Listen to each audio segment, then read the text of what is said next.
Started here. I have to break these down into a series somewhere between 9 and 13 I will do. Take the camera off myself. The focus is not about me.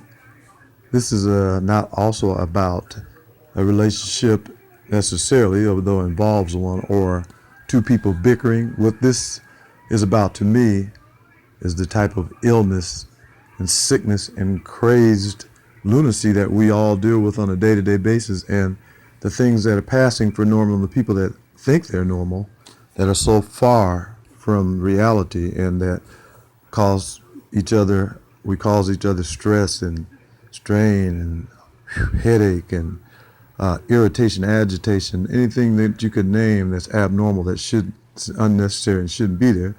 This series here deals with the last 6 or 7, 8 months when I returned to Omaha with, of course, by myself to play music, and there's my then mate or partner of on and off for 15 years, Ramisi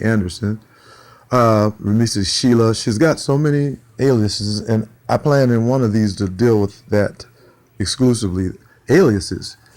Yeah, we're pretty slick as black people. You know, we had to hide from creditors and other things that, we just didn't have the resources to deal with financially, and other things that we were pressured. We didn't have a stable, solid, supportive, maybe other half, husband or wife.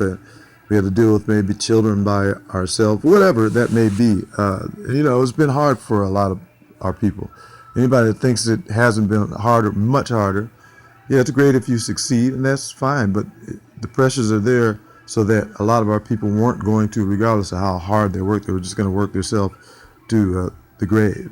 But it is honorable and a great thing to work and support your family. Don't think that I'm supporting the idea of or backing the idea that don't, or be lazy, trifling, don't accomplish anything. It's great to accomplish things in life. Everybody should try.